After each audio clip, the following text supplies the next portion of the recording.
É com muita alegria receber a presença de todos vocês aqui, ver esse salão lotado. Seria maravilhoso se todas as quintas-feiras fosse assim. Quem sabe um dia, né?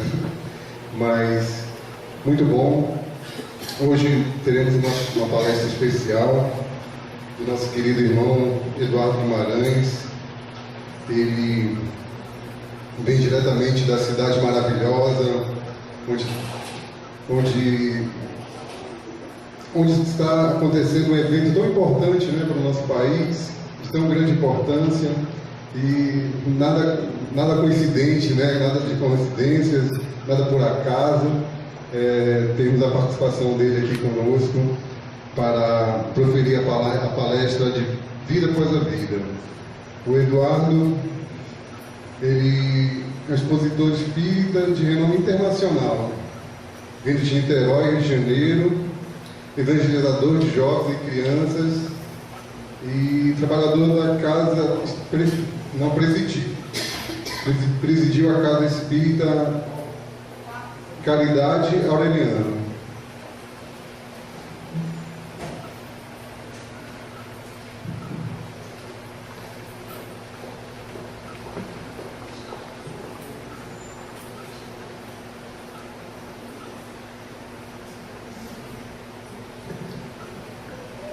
Vou dar início com a leitura do livro Mensagens do Dia pelos Espíritos de Cheio.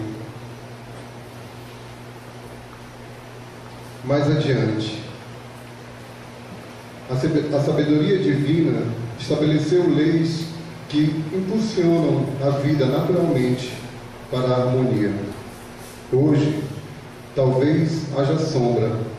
Amanhã, porém, a luz voltará. Agora, é possível que a tempestade ocorra. Depois, porém, a bonança retornará. Por ora, é provável que a dor te visite, mas além, todavia, a paz te sustentará. Neste momento, é possível que enfermidade te faça companhia. Logo mais, porém, o equilíbrio retornará.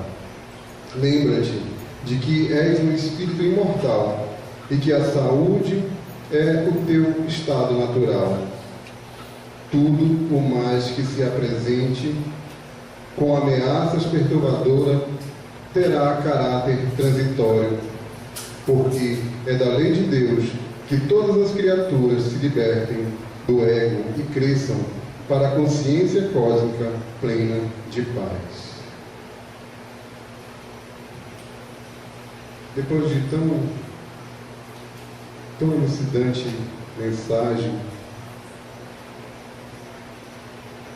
acalmemos nossos espíritos,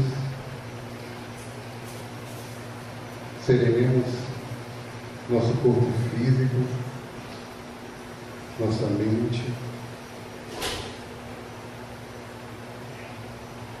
e direcionemos nossos sentimentos,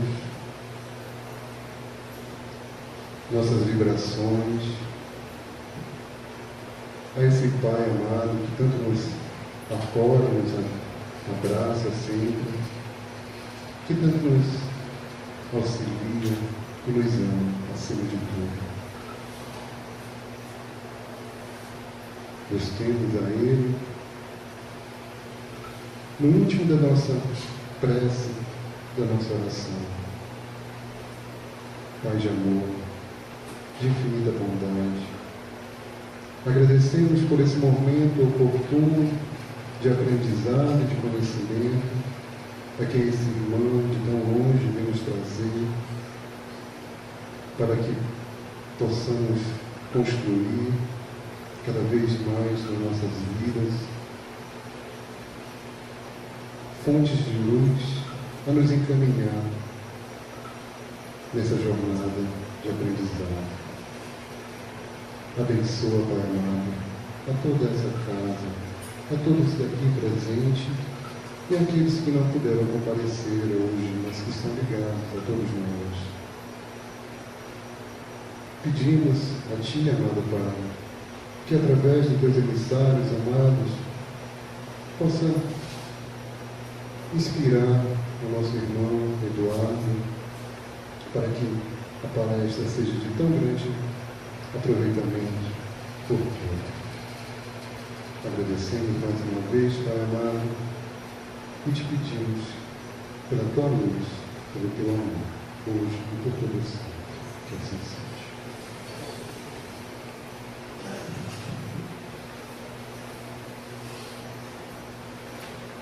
O Evangelho de hoje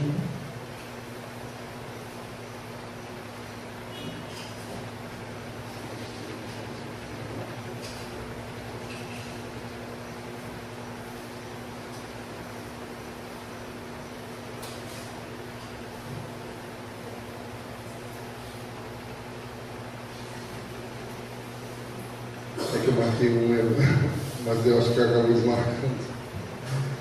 Mas vamos lá. Poder da fé.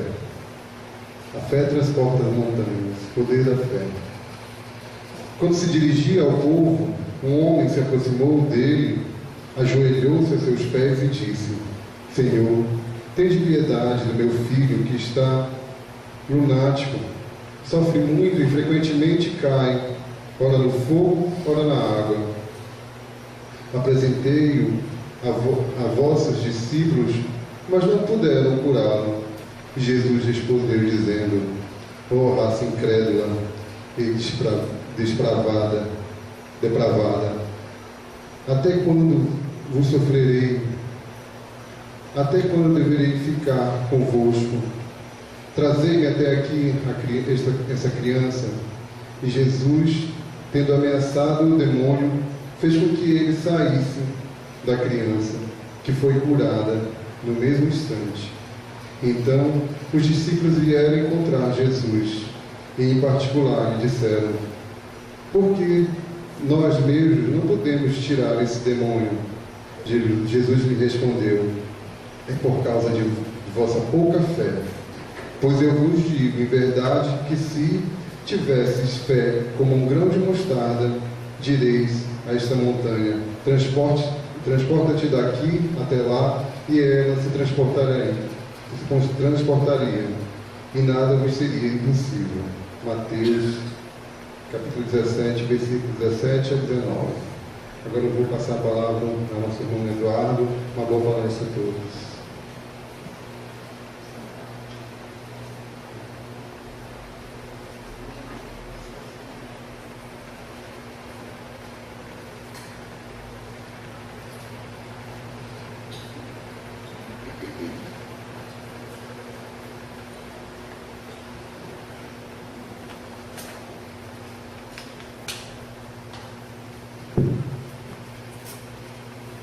Queridos amigos, uma boa noite a todos.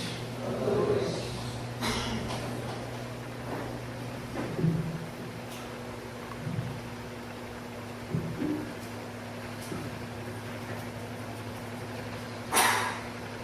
Então aqui a gente pergunta, cumprimenta e o pessoal responde mesmo, né? Para valer. Deixa eu aumentar mais um pouquinho só.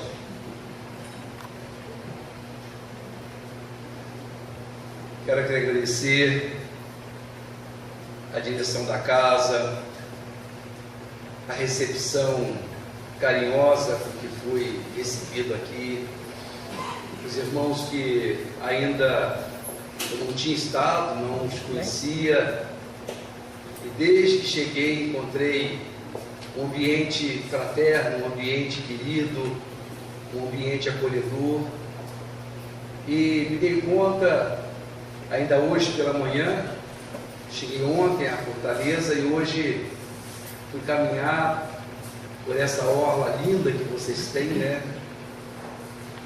Vocês têm alguém aqui de outros estados, mas eu sempre digo que é a orla mais bonita do Nordeste. E aí eu fui andando e em algum momento cheguei a falar alto, me dando conta e agradecendo a Deus, porque há mais de 30 anos que a gente visita o Ceará. Eu cheguei aqui ainda em 83, 84, vinha fazer palestra já naquela época. Eu fui um lutador mirim, Comecei a fazer palestra com 3 anos de idade. Mas hoje eu vou fazer a conta e vai saber quantos anos eu tenho. Então, há mais de 30 anos que a gente vem ao Ceará, Fortaleza. Hoje, então, enquanto caminhava, eu agradeci a Deus, dizendo para mim: meu Deus, de novo, mais de 30 anos, essa cidade me recebe dessa forma, dessa maneira acolhedora, carinhosa. E eu agradeci a Ele, isso pela manhã, não sabendo que à noite isso se comprovaria, estando aqui hoje nesse grupo, que eu ainda não conhecia, mas que, repito, ao chegar, foi muito bem acolhido. Eu peço que os bons espíritos nos auxiliem para que tenhamos uma noite de paz, uma noite de entendimento espiritual, uma noite de luz no coração, que possamos ao longo desse tempo que aqui estivermos. Eu havia combinado com a direção que eu faria uma palestra hoje um pouco maior, de 4h30, mas eles acharam que, como sendo a primeira vez, eu poderia me alongar um pouco mais para 6 horas. Então eu acho que vou fazer um pouco menos. Eu acho que vou fazer um pouco menos, de modo que quando vocês pensarem que eu ainda vou falar, eu já vou estar terminando, queridos. Mas de novo agradeço a oportunidade de aqui estar, pedindo que os bons guias nos deem a oportunidade de termos um momento diferente, experienciarmos uma emoção diferente. À medida que a gente vai ficando mais velho, eu me lembro aqui da minha tia-mãe, quem me criou, a quem eu vou fazer uma outra referência daqui a pouco. Ela era uma mulher muito simples, de poucas letras, e por isso mesmo ela construiu uma maneira própria de se expressar, de falar. E ainda assim ela conseguia se expressar e nós conseguíamos entender. Então ela querendo dizer que as pessoas com a idade, elas ficam um pouco mais emotivas, mais sensíveis, já que ela não tinha esse vocabulário, essa maneira de se expressar. Então ela dizia que a gente vai ficando velho, a gente vai ficando bobo. Eu acho, queridos, que eu já estou ficando bobo. Eu já estou ficando mais mole, mais sensível, mais atento a essas manifestações de carinho. Então esse sinônimo de bobice, porque essas coisas hoje vão falando mais e mais ao nosso coração. Vamos ficando mais atento às pessoas queridas, aos amigos, vendo-as como pessoas importantes, como pessoas que enriquecem a nossa existência, e vamos nos apercebendo também de que, ao nos afastar delas, se elas saírem da nossa vida, naturalmente, forçosamente, a nossa vida vai ficando um pouco mais triste, mais pobre, mais reduzida. Isso que acontece quando nós entramos nesse processo de bobice, em que nós vamos valorizando esses aspectos mais sensíveis, mais sutis da vida, coisas que às vezes a gente mais novo, a gente não consegue entender. Eu tive, até a questão de 2 anos atrás, um problema que era uma dor no abdômen, que vinha de repente. Depois eu fui associando a determinadas coisas que eu comia, ou se eu comia com muita rapidez, com muita voracidade, eu fui associando que, dependendo de coisas e com a velocidade com que eu comia, essa dor marcava hora e dia para mim. E eu então, quase sempre ela vinha, quando eu já estava em casa, que eu ia já me deitar, ela começava a doer. Como vocês sabem, nenhuma dessas aflições acontece às 10 horas da manhã, nem às 3 da tarde. elas têm de vir de madrugada para ficarem um pouquinho melhor. Mas depois de um tempo, eu já percebia no meio da tarde que alguma coisa não ia bem. E eu dizia para mim mesmo, hoje vai ter. E tinha. Eu chegava em casa, então aí quando já ia dormir, até então era um incômodo, era uma insinuação. Depois ela vinha. Começava a doer. Antigamente eu ia pegava o carro e ia para o posto de saúde, lá eles medicavam, colocavam um soro, um medicamento, um analgésico, e nas primeiras 40 gotas eu já estava ótimo, já queria tirar o soro e estava pronto para comer uma feijoada de novo, ou uma buchada, para ficarmos mais na região. E assim foi. Depois de um tempo, eu como farmacêutico, eu fui vendo qual era o analgésico, e aí então já nem ia no posto de saúde, eu ia mesmo, me medicava, mas a dor tinha um ciclo, ela tinha uma evolução, em que ela vinha e ela também decidia quando ia embora. Fiz vários exames, e só a questão de 2 anos atrás, finalmente, depois do quinto exame, é que se identificaram as pedras na minha vesícula, e eu então tirei a vesícula, e hoje estou bem, graças a Deus. Posso comer 1, 2, 3, 4 buchadas na noite, que fico muito bem. Mas numa dessas vezes, ou algumas vezes em que isso acontecia comigo, em que eu saía da minha cama, ia para o meu sofá na sala, tentando fazer com que saindo do meu quarto espairecesse, ficasse mais, um pouco confortável lá no sofá da sala. Enquanto ela estava doendo, eu apertava o abdômen, sem saber ainda o que era, e apertava e ela ia doendo, eu tomava o analgésico, tomava outra dose de analgésico, e ela ia doendo. E há momentos, queridos, algumas dores, não obstante os avanços da farmacologia, dos novos, extraordinários analgésicos que nós possuímos, mas existem doenças viscerais, doenças graves, em que a dor vem, e neles maiores e melhores analgésicos conseguem debelá-la de todo, de pronto.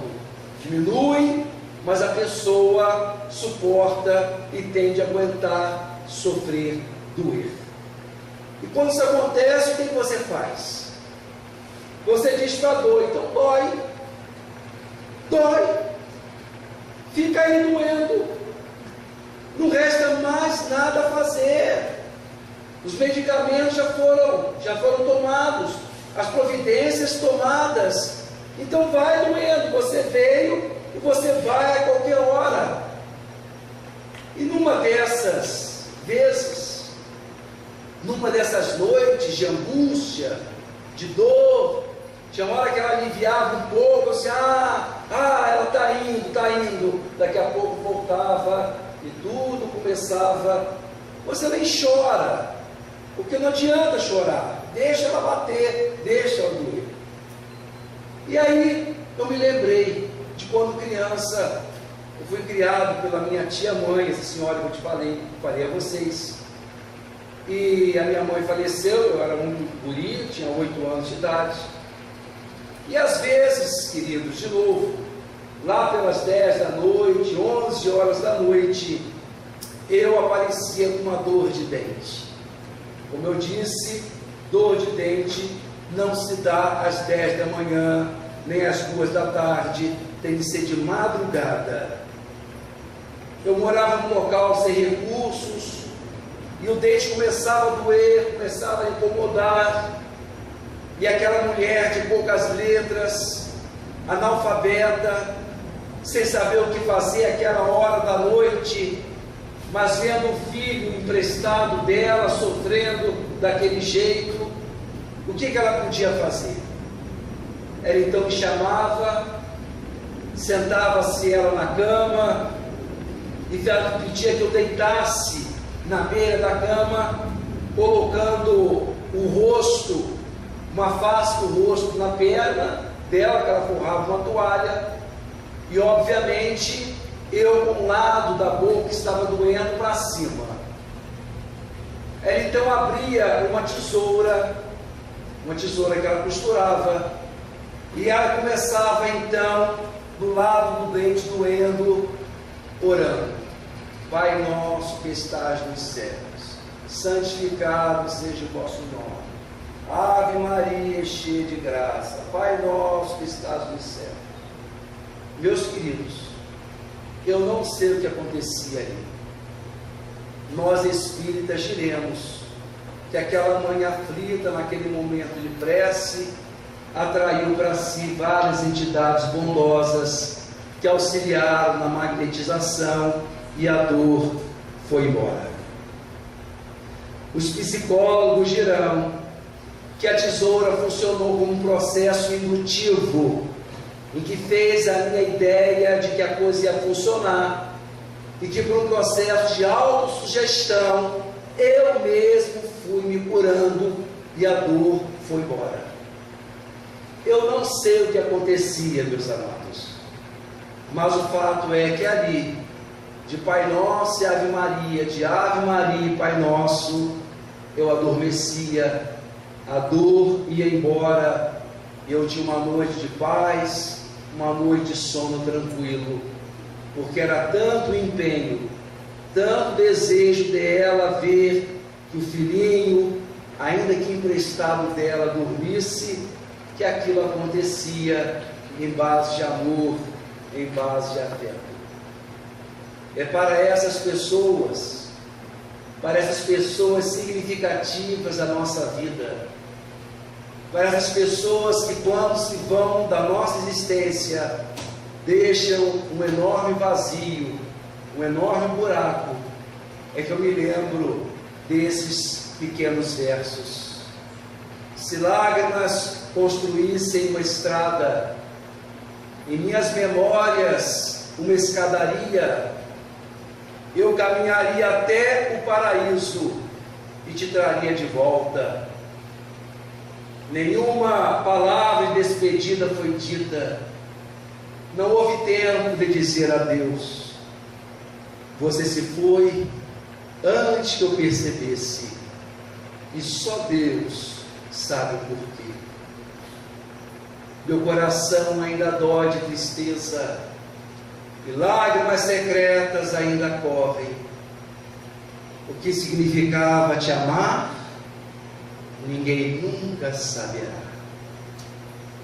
Mas agora eu sei que você quer que eu pare de sofrer, só lembrar dos momentos felizes e tudo o que a vida ainda aguarda.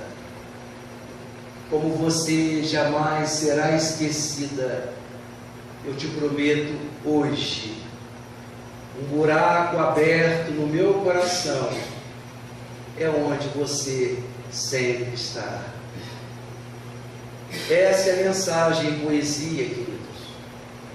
Essa é a tentativa de, em poesia, descrever aquela sensação de vazio, de ausência, de perda, de dor, quando as pessoas que falaram forte no nosso coração, quando as pessoas que substancializavam a nossa vida e que tornavam-na mais pródiga, mais feliz, mais plena, quando a vida com V maiúsculo decide levá-las contra a nossa vontade, sem a nossa permissão, levamos às vezes a pensar que se a vida aceitasse a negociata, muitos pais, muitos filhos, muitos avós e muitos netos certamente trocaria com Deus o lugar,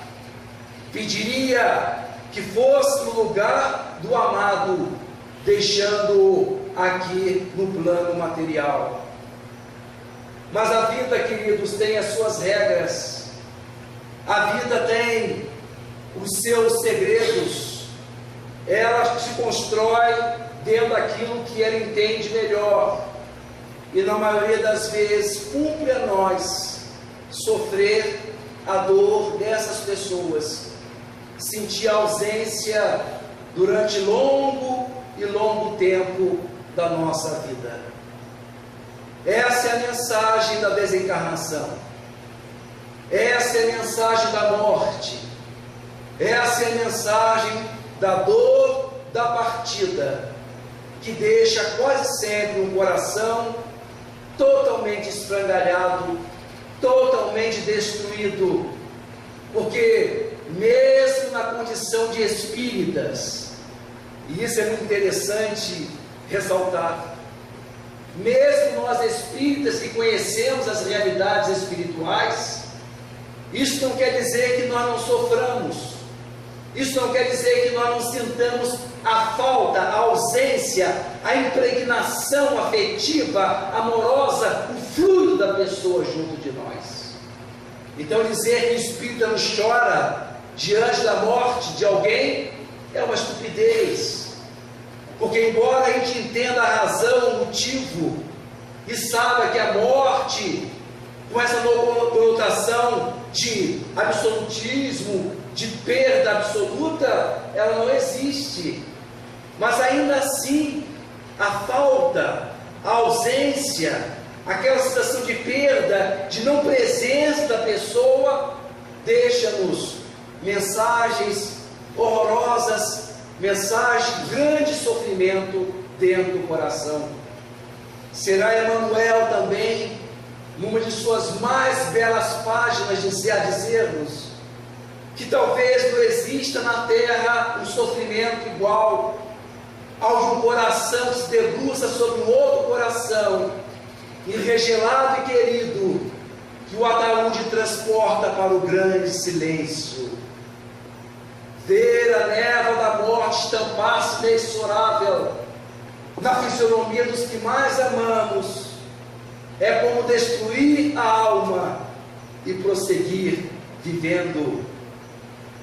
Digam aqueles que já estreitaram de contra o peito um filhinho transfigurado em anjo da agonia, ou de um companheiro que se despede tentando em vão mover os lábios mudos, ou de uma companheira cujas mãos acostumadas à ternura pendem extintas, ou mesmo de um amigo que tomba desfalecente para não mais se erguer, ou de um semblante de mãe acostumado a abençoar, que nada mais pode exprimir senão a dor do último adeus através da lágrima.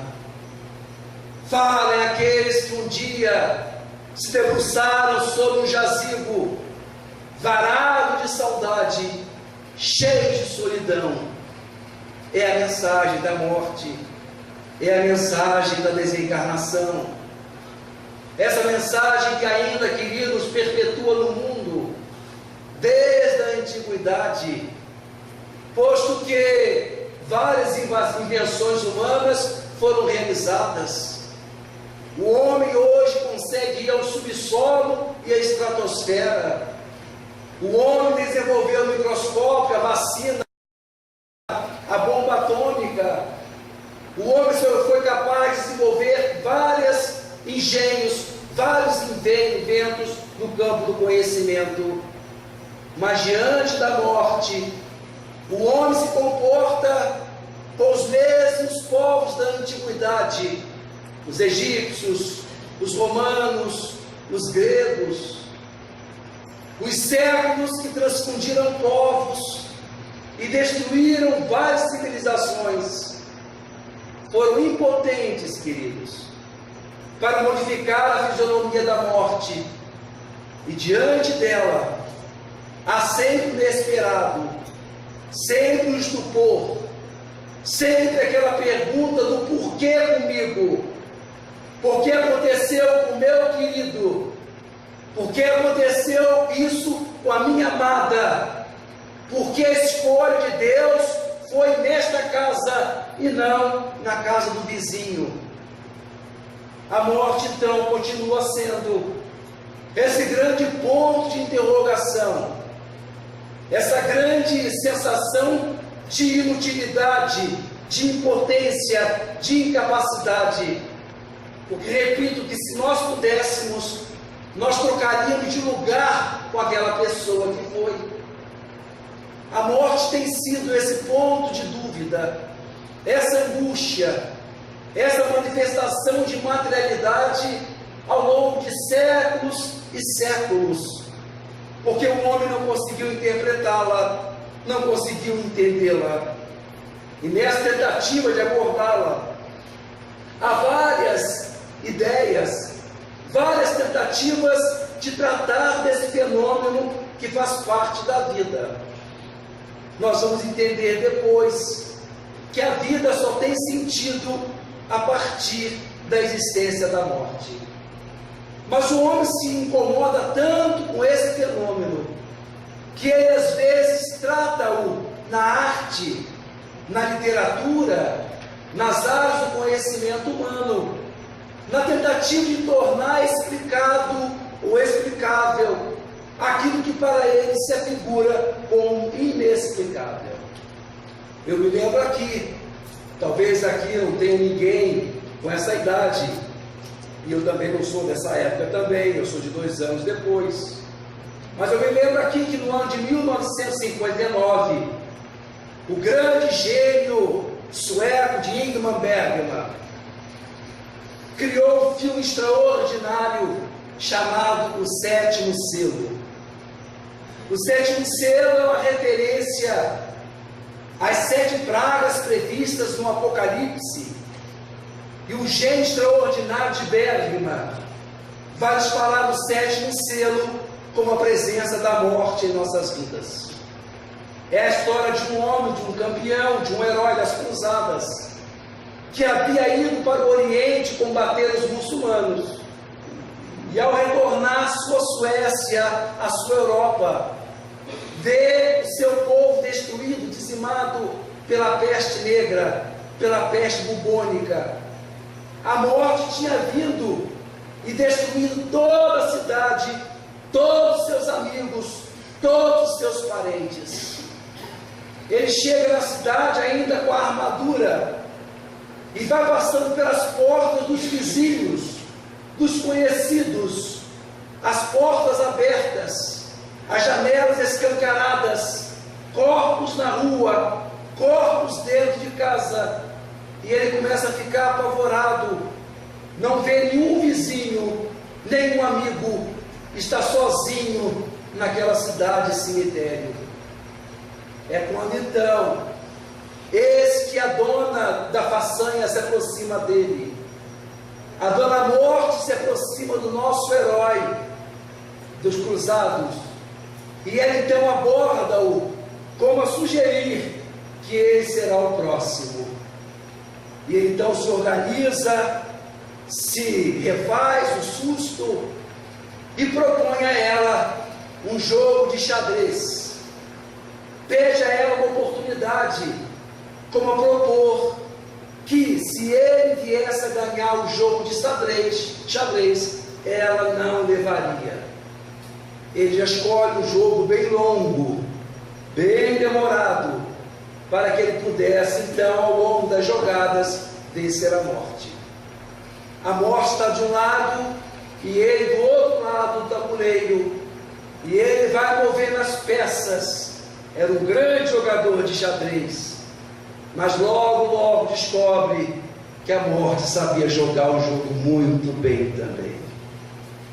O jogo vai ficando difícil, ele vai perdendo as suas peças, vai perdendo os seus peões, vai perdendo as suas reservas, e a morte olha para ele, como a querer dizer a ele que o desfecho não será diferente.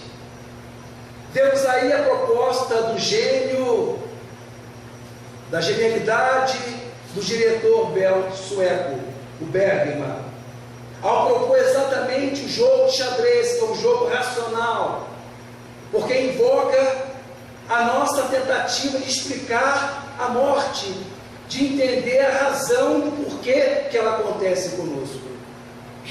E eu então não vou contar a vocês o final do filme, porque aí vocês podem alugar e ver o filme. Não vou quebrar o prazer de vocês contando o finalzinho do filme. Ela vem sendo cantada em diversas categorias do conhecimento.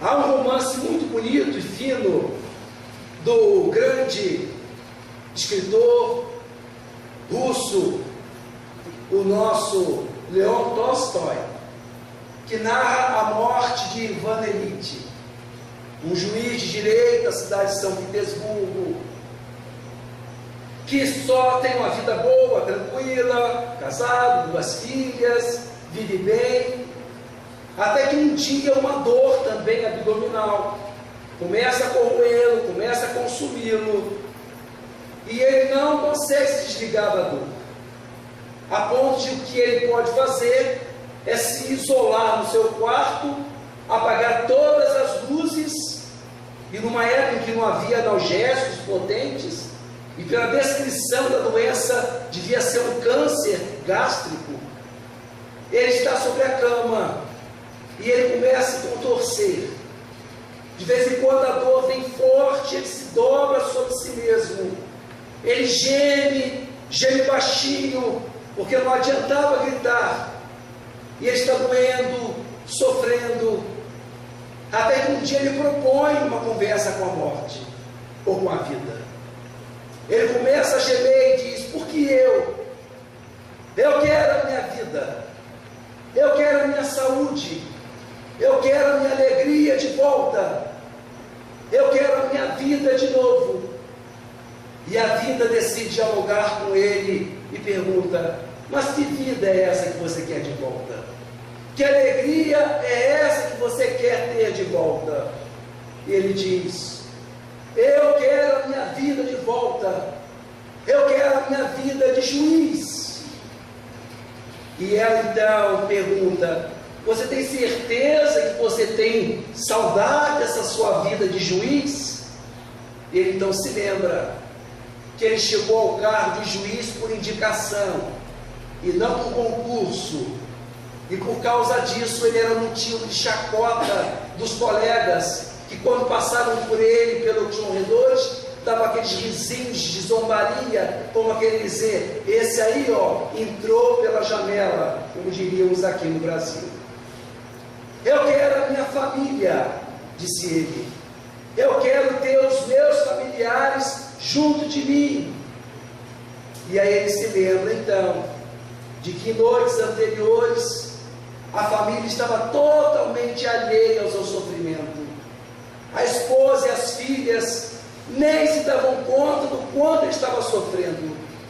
E isso se mostrou evidente numa noite em que a esposa, que era costureira, abre as portas do quarto, leva os candelabros para iluminar e vai levando as 2 filhas com 2 vestidos novos que ela havia feito, confeccionado para um casamento.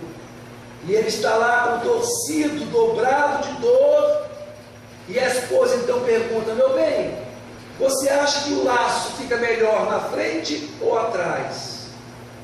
A vida pergunta a ele: é essa família que você quer? É essa vida que você sente falta? É isso que você quer reviver? E Leon Tolstói também, na sua genialidade, vai nos falar onde que nós podemos às vezes encontrar refúgio nesses momentos de dor, nesses momentos de solidão. A morte, queridos, traz essa mensagem, esse estupor, essa estranheza, porque dentro de uma avaliação materialista, dentro de uma perspectiva humana sem espiritualidade, não há nenhuma razão para esse sofrimento. Aqueles que optam pelo materialismo, pelo niilismo, pelo existencialismo, aqueles que não contemplam nenhuma visão espiritual, essas pessoas não têm o que fazer diante da morte, diante da separação de alguém amado. O grande cérebro do existencialismo materialista, o Sartre, Jean-Paul Sartre, ele foi muito corajoso ao dizer que o homem que adotasse o existencialismo, a descrença, a falta de perspectiva espiritual, deveria ser homem suficiente para conviver com 3 sentimentos: sentimento de abandono, desespero e solidão. Quando alguém, portanto, não tem uma visão espiritual, resta a essas criaturas um não sei que, sem explicação, sem motivação, às vezes, para continuar vivendo. São várias as tentativas, são várias as propostas de tratar do fenômeno da morte e da vida que vem além da morte física. Viktor Frankl, um psicólogo que trabalhou nos campos de concentração da Alemanha nazista, narra que do encontro dele com o médico, ele era psicólogo, e o médico então vai visitá-lo, e ele pergunta: como é que está o senhor, doutor? E ele responde: eu estou péssimo, eu estou péssimo. Você sabe que ela se foi, já tem 2 anos, e ela, ao ir, levou consigo a minha vida. Eu só não elimino a minha vida porque eu não tenho coragem, porque eu não tenho motivo nenhum para continuar vivendo. Tem horas, queridos, que às vezes a gente não tem muito o que falar. Nós espíritas achamos que nós temos resposta para tudo. Achamos que podemos conversar sobre todas as coisas. E ao falar, a gente resolve. Mas nem sempre é assim. Mas Viktor Frankl teve uma ideia genial. Ele olhou para o médico e disse: doutor, vamos imaginar uma coisa diferente. Vamos imaginar uma situação diferente. Vamos imaginar que ao invés da sua esposa ter morrido, que o senhor tivesse morrido. Que não fosse ela morrer, fosse o senhor. Como é que o senhor acha que ela estaria? Ele fechou os olhos, franziu a testa e disse: não, ela não ia aguentar, ela não ia suportar, ela me amava demais, e ela ia sofrer muito também. O hábil psicólogo volta-se para o médico e diz: então, doutor, o senhor livrou a sua esposa dessa dor que está doendo no Senhor. Alguém tem de pagar a conta. Se o senhor tivesse ido antes, o senhor estaria sofrendo, seria ela. Mas porque o senhor muito a ama, o senhor tirou, livrou desse sofrimento. Alguém tem de pagar a conta, doutor. São várias, queridos. São várias as alternativas de nós entendermos esse fenômeno que faz parte da vida. Essa manifestação que vai acontecer com todos nós. Porque eu digo aqui, sem medo de errar, todos nós vamos morrer. Todos vocês vão morrer. O amigo que abriu a reunião disse que pudera, oxalá, todas as quintas-feiras a reunião pudesse estar assim, com mais gente. E às vezes, talvez, meu querido, na próxima quinta-feira, alguns que até aqui gostariam de estar, não estarão. Não que eu esteja vendo nada. Às vezes eu estou falando, eu vejo uma pessoa muito centrada, ela está muito afinada comigo, eu estou falando, aí eu escolho essa pessoa e começo a olhar, porque ela é um ponto de afirmação para mim, né? Eu olho, aí ela está me olhando, aquilo me ajuda no trabalho, então eu olho muito a pessoa. Então quando eu falo assim, olha, Eu não sei quem, mas pode ser que não estejamos todos aqui semana que vem. E se eu estou olhando para essa pessoa, ela pensa que eu já estou jogando uma indireta, que eu estou vendo alguma coisa, que eu estou antecipando alguma coisa. Meus queridos, por mais que eu esteja olhando aqui várias pessoas, eu não tenho essa competência, eu não tenho essa condição. Pode até ser que vá, mas eu não sei. Eu não estou jurando nem rogando praga para ninguém. Pode acontecer, e eu estou aqui falando em tese, porque certamente todos nós vamos morrer. Faz parte da vida. É a morte, repito, que dá sentido à vida. Nós estranhamos esse fato, gostaríamos de ficar, mesmo sendo espíritas. Eu estou vendo lá uma porção de garrafas cheias, certamente para os espíritos fluidificarem. Nós abrimos a reunião com o livro psicografado, portanto ditado pelos espíritos. Existem salas aqui dedicadas ao trabalho de comunicação com os espíritos. Nós gostamos de conversar com os espíritos, mas ninguém quer virar espírito de uma hora para outra. É uma posição paradoxal, estranha, que é muito bom eles lá, e eu venho aqui, pelo maior tempo possível. Mas nós vamos, queridos. Eu até os meus 46 anos, portanto até 8 anos atrás, como falei, não sei como parece.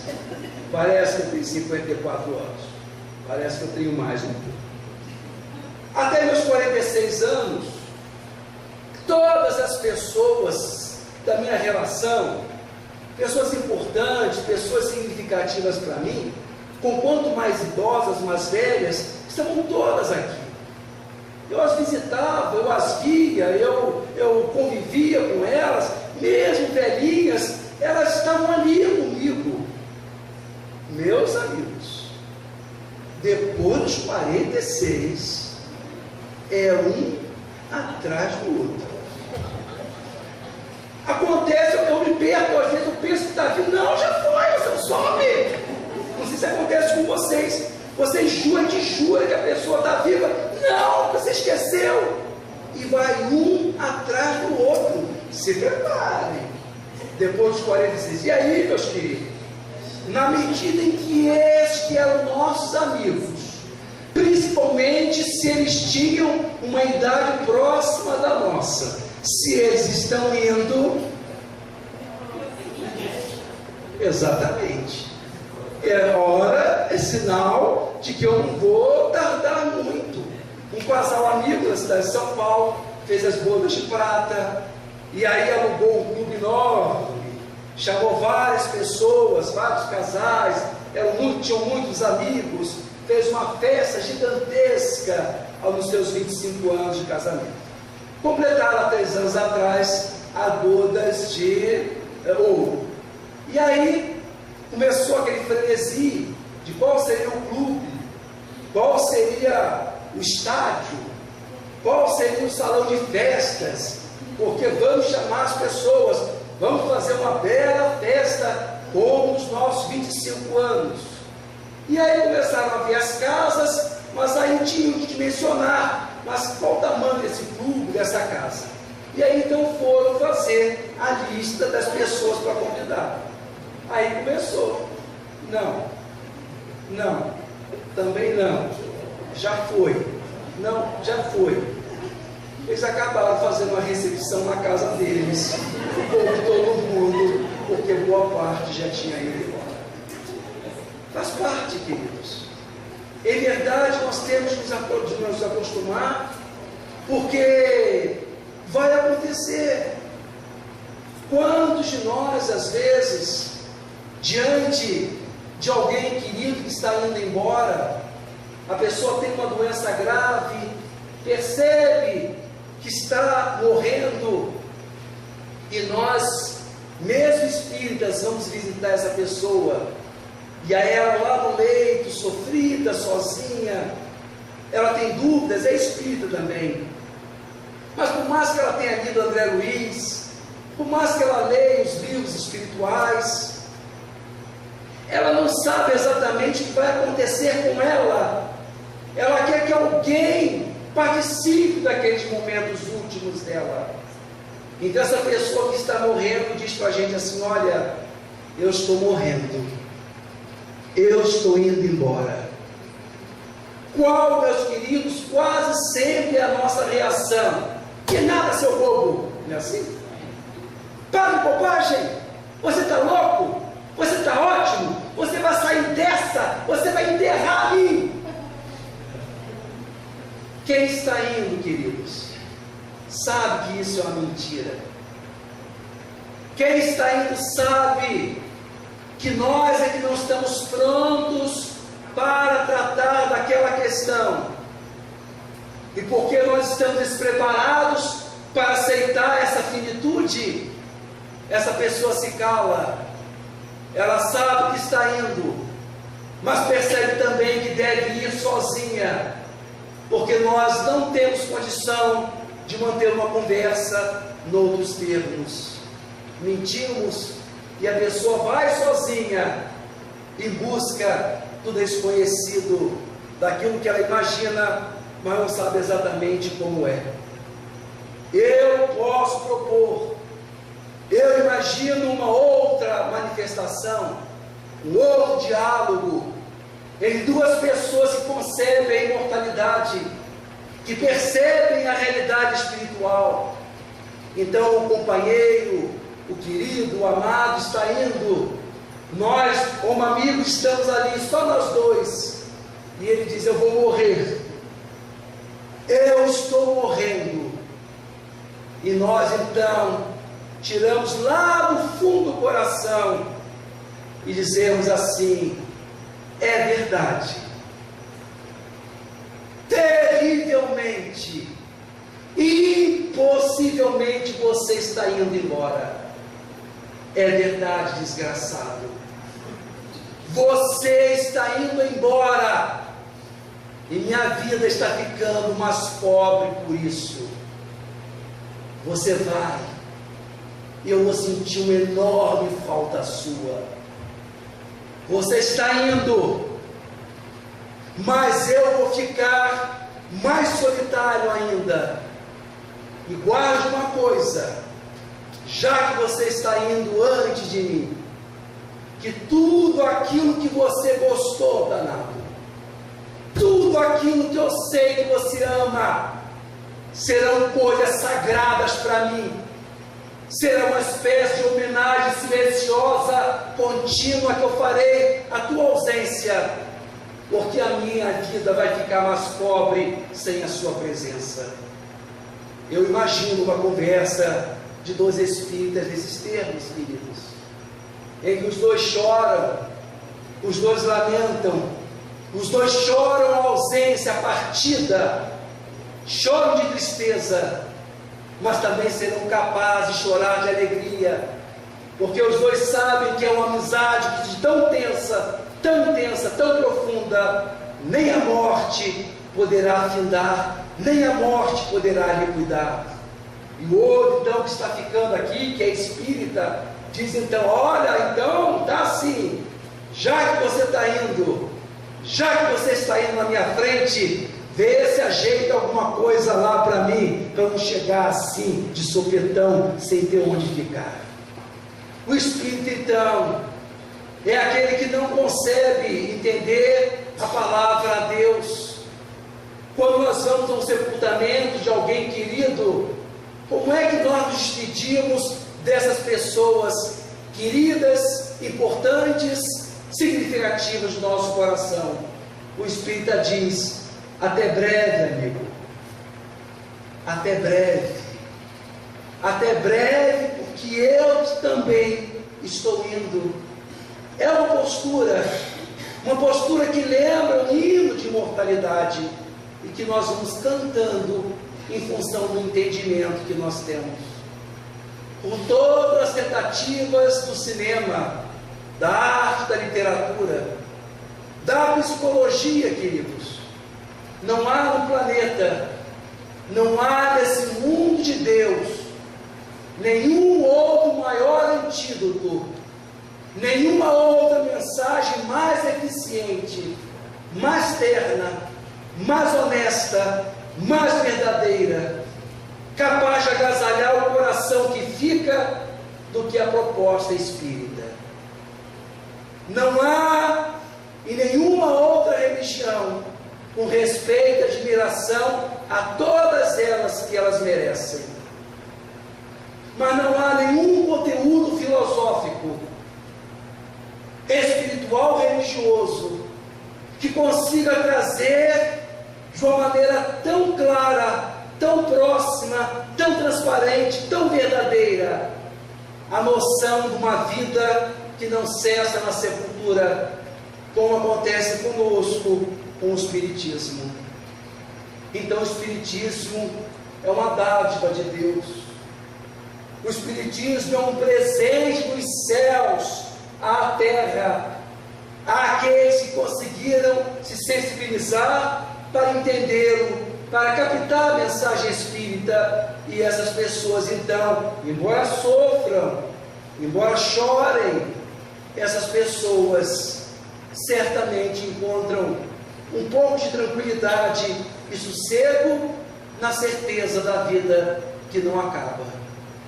Eu tive, nesse particular, a grande oportunidade de conviver com um médium durante 10 anos, um médium de excelentes possibilidades mediúnicas. Era um sujeito que, quando ele fazia uma vidência, ele identificava o espírito junto da gente. Ele não fazia como às vezes é muito comum a gente ver. A pessoa diz que está vendo um espírito perto da gente, já não diz que é um espírito, diz: eu estou vendo uma luzinha perto de você. Aí diz: mas essa luzinha é boa ou ruim? Não sei. Essa luzinha tem nome? Não sei. Essa luzinha aparece, desaparece, melhor até seria que ela não aparecesse. Mas no caso do Newton Boechat, quando essa luzinha aparecia, ela dava um nome e sobrenome, e eu consegui identificar e saber quem é essa luzinha, não deixando dúvida nenhuma de que a pessoa conhecida estava ali. Essa característica mediúnica não é comum, mas existe. E ainda que tivesse sido o único médium a ser capaz de fazer essa revelação, ele seria suficiente para mostrar que a vida continua além da morte física. São várias experiências durante 10 anos. Numa dessas eu estava em frente ao cinema Ricamar, na Nossa Senhora de Copacabana, em Copacabana, no Rio de Janeiro. Vocês podem imaginar o local mais profano, podem imaginar o local mais desarmônico, mais impróprio para acontecer um fenômeno mediúnico? Pois ali aconteceu.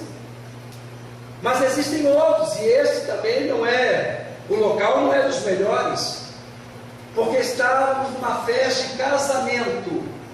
Casados naquele dia, Daniele Souza, filha da Davina Rosa de Souza, a Davina frequentadora do Aureliano, o centro que nós frequentamos em Niterói, e havia uma festa enorme no salão de festas do prédio onde a Davina morava, e era uma festa, uma festa de casamento, não era uma festa de casamento espírita, não existe festa assim, uma festa, com cerveja, uísque, salgadinho, música, falas licenciosas, falas nada recomendadas, como acontece em festa.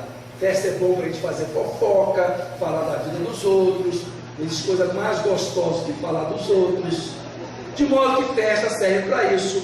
A gente não vai fazer isso numa reunião mediúnica, porque não pega bem, né?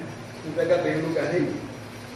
Mas estávamos ali naquele ambiente, à mesa, eu, ao lado de mim o Newton Boechat, e mais à mesa, adorar Araci Mascarenhas, Celso Mascarenhas, seu filho, e a Jussara Mascarenhas, sua nora, nós 5 sentados à mesa nesse salão de festas, ouvindo música. Eu não bebo bebida alcoólica por não gostar, enfim, mas tomava lá meus refrigerantes. Procurei também não fazer muita fofoca, procurei fazer pouquinha. Então, de modo que o ambiente estava assim, entre a gente muito bem. Foi quando o mundo espiritual decidiu aparecer numa festa de casamento, sem pedir licença. Chegou uma entidade, se aproximou perto do Boechat e disse, ele disse: Araci, essa senhora com seus 80 anos, eu estou vendo perto de você uma senhora baixotinha também como você, muito risonha, muito engraçada. E ela tem uma característica engraçada, porque ela conta uma coisa engraçada, ela fala coisa engraçada e ela mesma ri do que ela falou. Vocês conhecem pessoas assim? A pessoa fala uma coisa, ela mesma, ela acredita, ela está rindo assim, ela contou. A gente nem entende, né? Pois essa entidade era assim, ela falava uma coisa engraçada e ela mesma ria do que ela tinha falado. Você conhece, Araci, alguma entidade assim? Não, estou lembrando. Conhece, Celso? Alguma entidade que seja assim, faceira, brincalhona, risonha? O filho disse: não, mamãe, não lembro não. E aí a entidade volta pelo Nildo e diz: é assim, parente é muito ingrato, parente é muito ingrato, ela nem lembra da parente dela. Araci, disse o Nildo, ela está dizendo que é parente da senhora, que é da sua família. Ó Celso, quem será? Jussara, você conheceu alguém assim? E elas, os três, nem o Celso, nem o Araci, nem a Jussara lembrava de uma pessoa assim. E ela foi falando: olha, diz a ela que eu sou prima dela. A entidade foi dando pistas progressivas. Quem é? Eu já estava nervoso. Agora, assim, quem é essa entidade? Eu não sei quem é, prima minha, assim, desse jeito. E aí, então, como não tinha jeito, diz a ela, o Nildo diz: Araci, ela está dizendo, se chama Petita. Ah, tia Petita! Celso, tia Petita! Aí a entidade, até que enfim, brincava, falava isso e ria. Oh, tia Petita está aqui. Tia Petita está aqui. Nesse momento, queridos, a Davina, mãe da noiva, veio à nossa mesa, né? E sem saber que nós estávamos fazendo uma sessão mediúnica no casamento da filha dela, ela colocou a mão no meu ombro, a mão no ombro do Nildo, projetou o corpo assim para frente, né? Como a pessoa abraça e compreende. E aí, como estão sendo bem servidos, está tudo bem aí para vocês, sem saber que ali estava entre eu e ela a entidade disse assim para o Nildo: e a Davina passou por dentro de mim agora, e Dana. E Dana dizia: disse a Petita, eu não vou mais deixar o que eu tenho para fazer para vir visitar os meus amigos da terra, porque eu vou à casa dessa gente. Eu fui à casa da Araci e dei com a cara na porta, porque não tinha ninguém lá. Ela disse que a festa era no salão de festas, num prédio em Caraí, na praia de Caraí. A dona Araci mora no mesmo bairro, só que na rua Tavares de Macedo, 20, distante de onde nós estávamos. Então ela disse: eu fui à casa da Araci, cheguei lá e dei com a cara na porta. Aliás, queridos, eu, com a mediunidade do Nildo, aprendi que os espíritos são assim como nós, normais.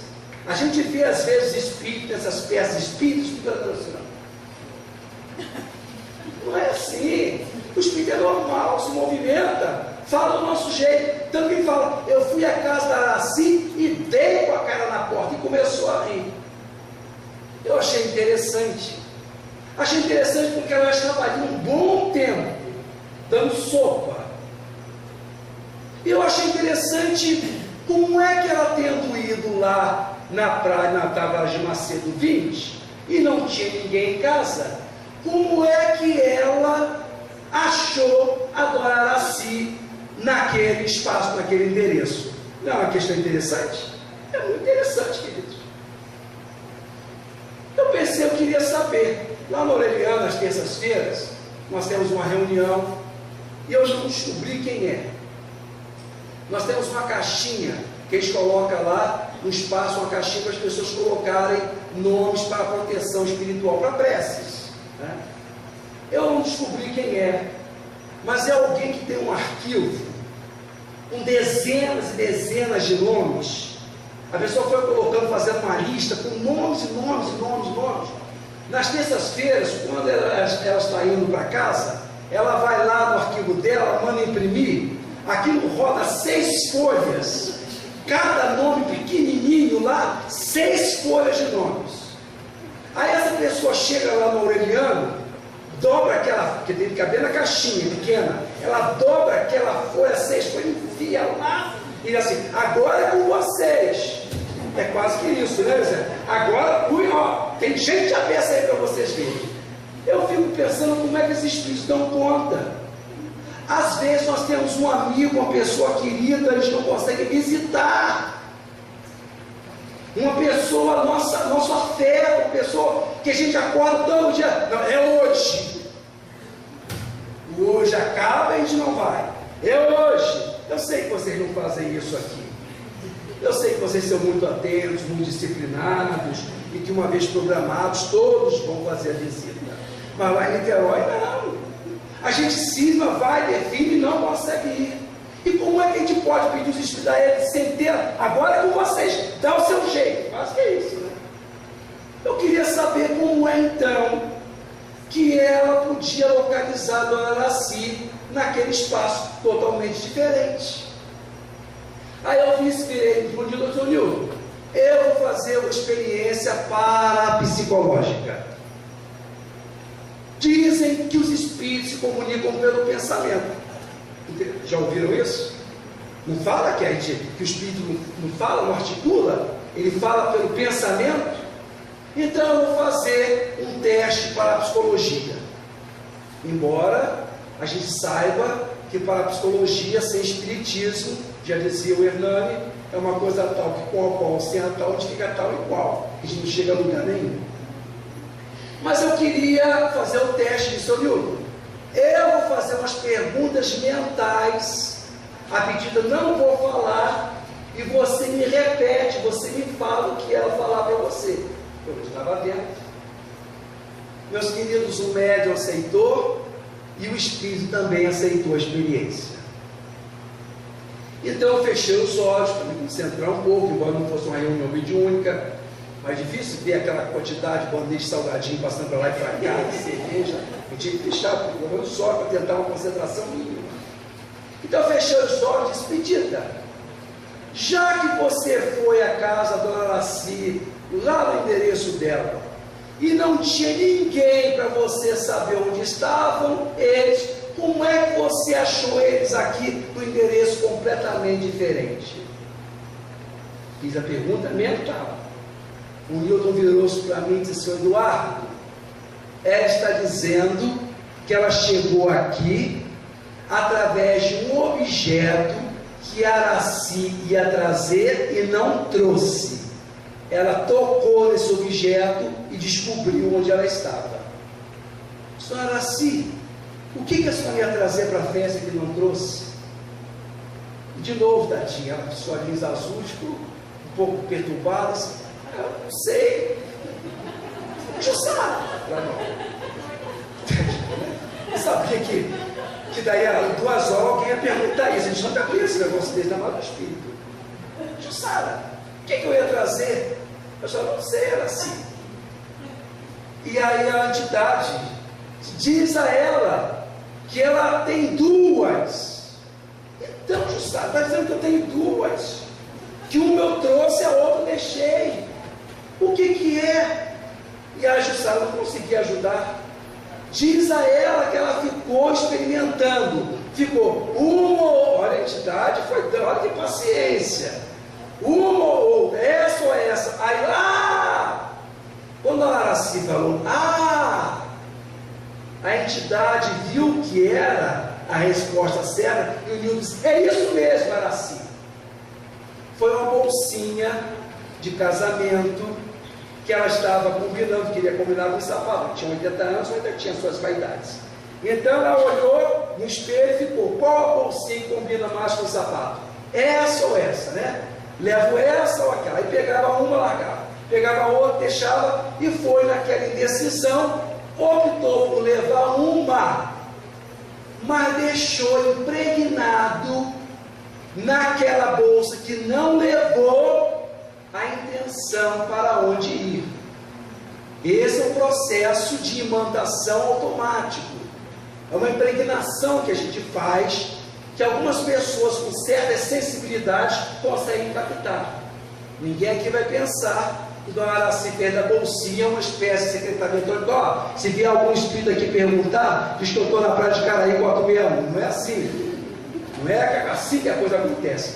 A gente impregna, a gente envolve a coisa, o objeto, com tudo, com a impressão, com a intenção, com a ideia. E a entidade então capta. E aí de novo, fechou os olhos, perguntei, Petita, isso é psicometria? É o nome do fenômeno, dessa captação do objeto. O Nilton, perguntei mentalmente, o Nilton virou-se para mim, seu Eduardo, está dizendo que é mais ou menos esse conceito de psicometria que você entende. É mais ou menos, mas não é bem isso, e ela mesma sabe explicar.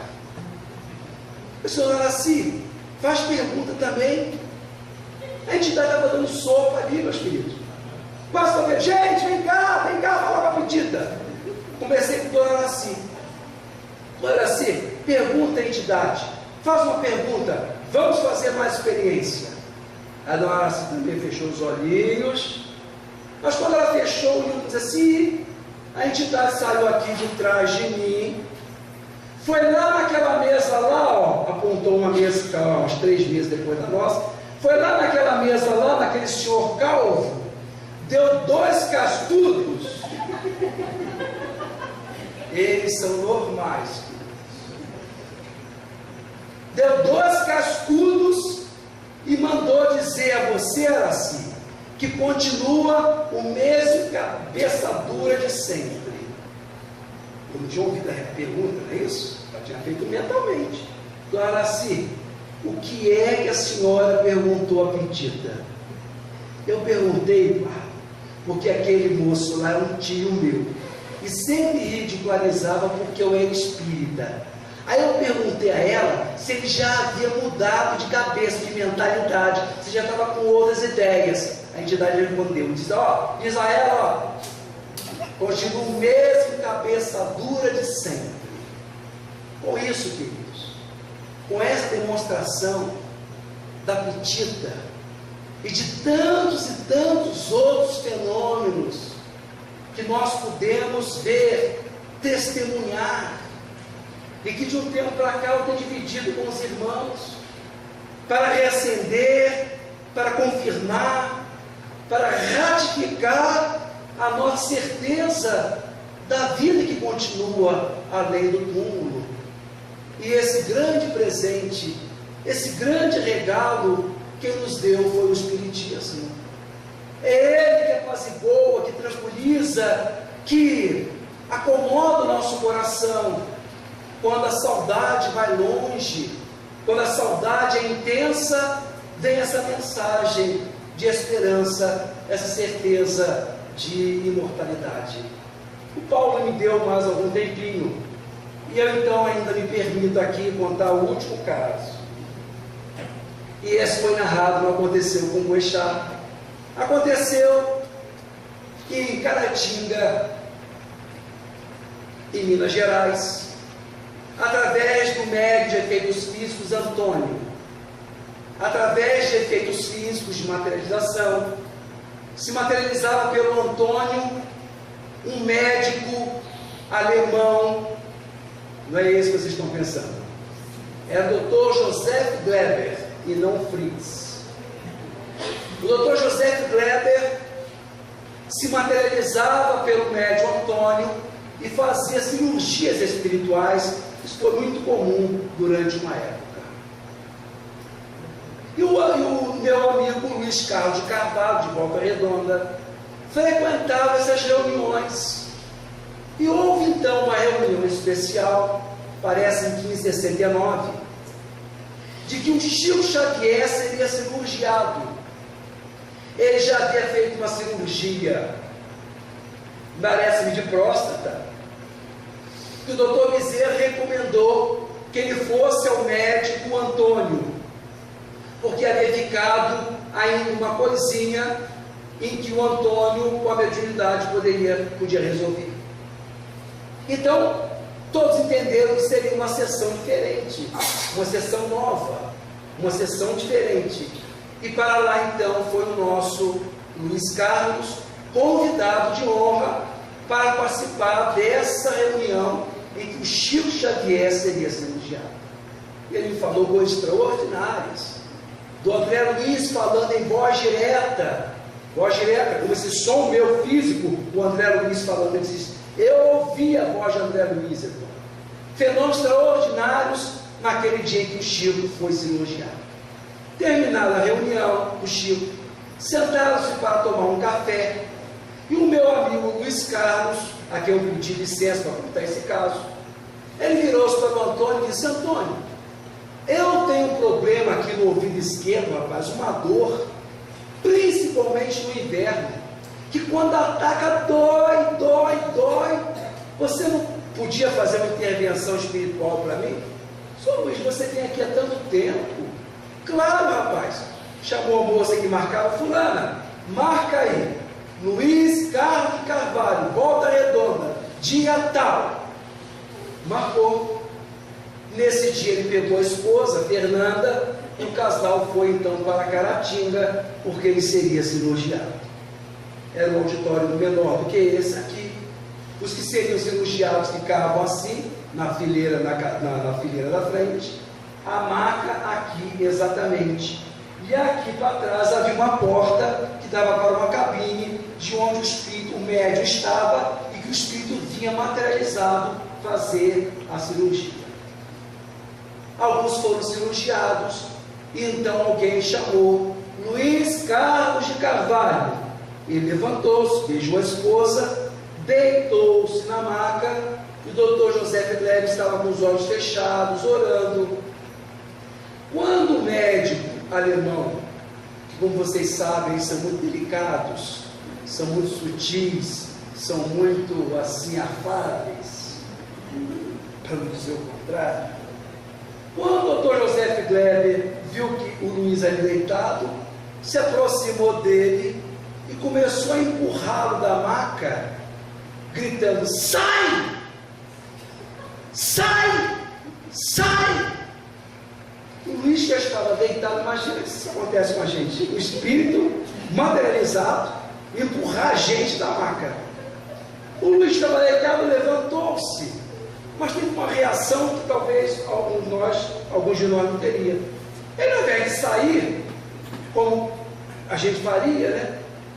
Ele que fez? Ele prendeu as mãos nas bordas da maca, firmou o corpo e não saía.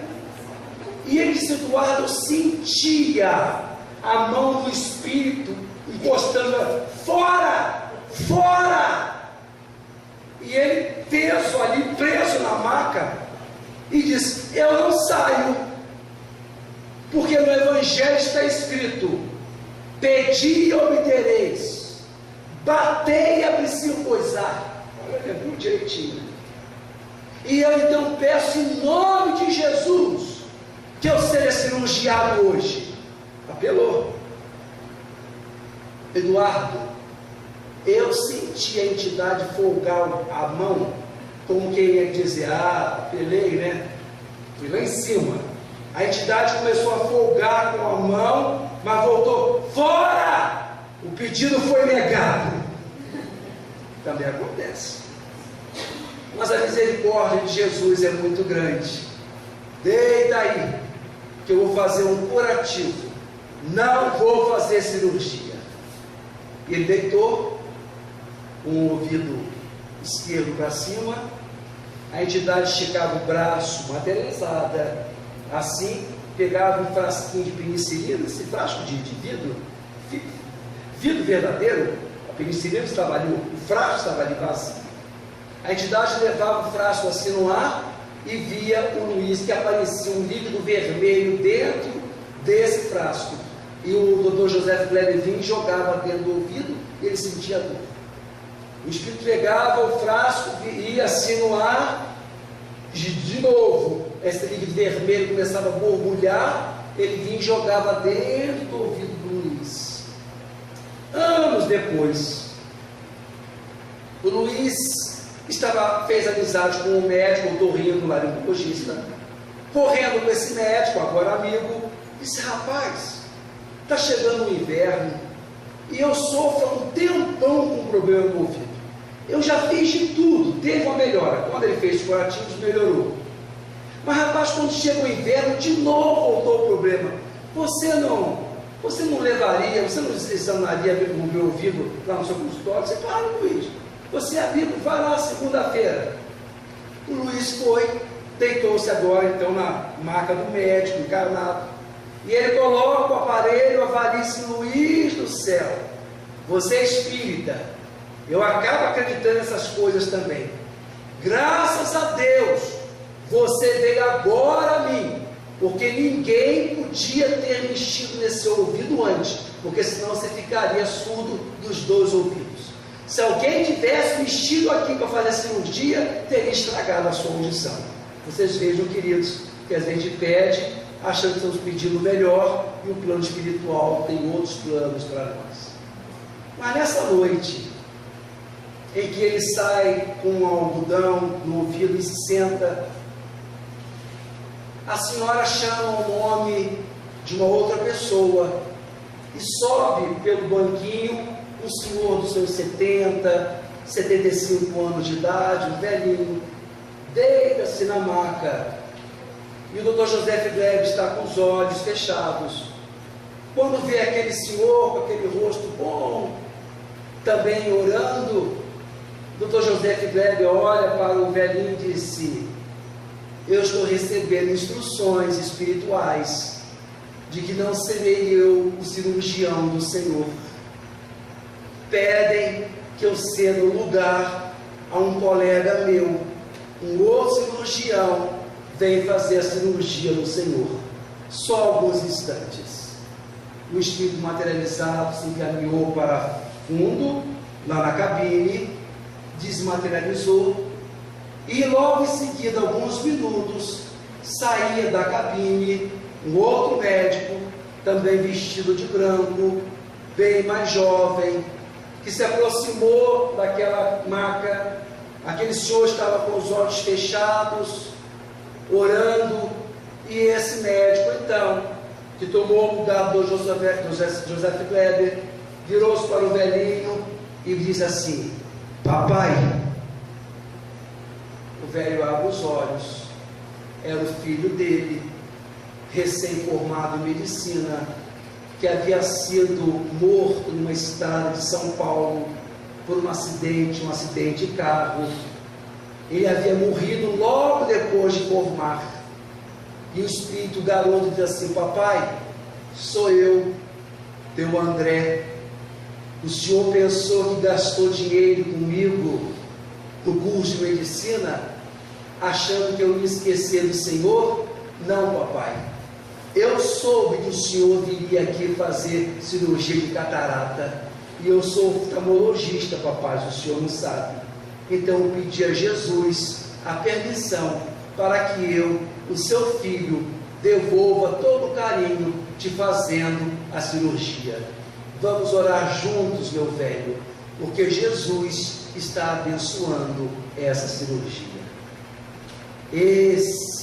Essa emoção, esse presente, queridos, trazer aqueles que foram para os nossos braços, com essa materialidade, com essa certeza de que estão vivos, somente o Espiritismo em nossas vidas. Só mesmo essa noção da vida que continua, é que nós conseguimos, às vezes, diminuir a dor da saudade, a dor da separação. A questão de 2 meses atrás, eu recebi em minha casa um casal, um amigo que se hospedou. E quando eu recebo pessoas, eu tiro algumas louças de café. Quando sou eu sozinho, eu me dou conta lá, tomo um copo mesmo. Mas como era visita, então, eu tirei umas louças de café para servir a mesa para eles. Então, quando eles foram embora da minha casa, eu lavei a louça e fui guardar no local devido. Abri o armário. E quando eu fui colocar as xícaras no fundo do armário, que é onde eu guardava, então não havia nada, as xícaras eu estava colocando. Eu vi uma caixa que antes da minha tia mãe desencarnar, 2 anos antes dela desencarnar, uma amiga minha fez um presente bonito. Ela tem uma técnica em que botava a fotografia da pessoa na caixa. Não é propriamente colar a foto, é uma técnica que eu não sei qual é, mas já dava uma caixa de madeira pequena, e ela então forrava essa caixa com fotos da pessoa. Meus amigos, isso, a minha mãe faleceu em 2010, portanto 6 anos atrás. Há 2 meses atrás, quando eu abri o armário, que eu fui colocar a xícara no local e vi que havia ao lado da caixa eram as fotos dela. Era uma foto dela, ela sempre tirava foto assim, trepada no cavalo, na árvore, no trator, era sempre fotos assim. Quando eu vi aquele rosto que me amou e que eu amei durante tantos anos, olhando ali como se estivesse vivo, eu senti meu coração pulsar. Meu coração bateu mais forte. Eu não tive outra alternativa senão deixar as lágrimas cair. Mas ao mesmo tempo que as lágrimas caíam, ao mesmo tempo em que elas jofravam, caíam sem que eu pudesse controlar, eu elevava o meu coração e dizia: até breve, querida, eu estou indo também, até breve. Eu sei que nós vamos nos encontrar no mundo em que não há morte, não há separação, não há adeus. É isso, meus queridos amigos, é isso que o Espiritismo faz em nossas vidas. Aproveitando esses momentos finais, eu me lembro aqui dos versos de Alda Pereira Pinto, onde no seu poema A Prece, ela fala de toda a sua certeza, de toda a sua convicção de que a morte não existe. E eu divido aqui com vocês então esses versos, repetindo como se nós mesmos estivéssemos diante de Deus, dizendo ao Senhor da vida, nesta noite, que temos o Espiritismo em nossa mente, no nosso coração, podemos dizer assim: Senhor, eu nunca serei pó, porque sou alma, sou espírito e em pó não me farei. Morrerá o meu corpo e pouco importa, que vire pó a minha carne morta, se desta carne livre eu volarei. Eu nunca serei pó, porque sou alma. A carne é roupa, indumentária apenas o que Deus veste qualquer ser etéreo, só para realizar o seu mistério. Quantas estranhas realizações terrenas. Eu nunca serei pó, porque sou alma.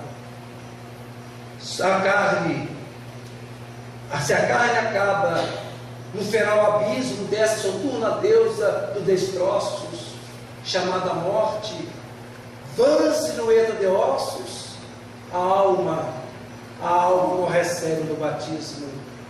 Senhor, hoje eu sei, mais do que sei, Senhor, hoje eu sinto que eu nunca serei pó, porque sou alma. A alma é luz, seja luz negra ou dourada, e a luz não se rebaixa às sepulturas, podendo ter seu brilho lá nas alturas, ou mesmo lá no caos, abandonada. Senhor, eu sei, mais do que sei, sinto no coração que eu nunca serei pó, porque sou alma, sou poesia, amor, adoro a vida. E brilharei na música e no verso, entre as estrelas claras do universo, quando da carne um dia me encontrar despida. Muita paz, queridos, paz em Cristo sempre.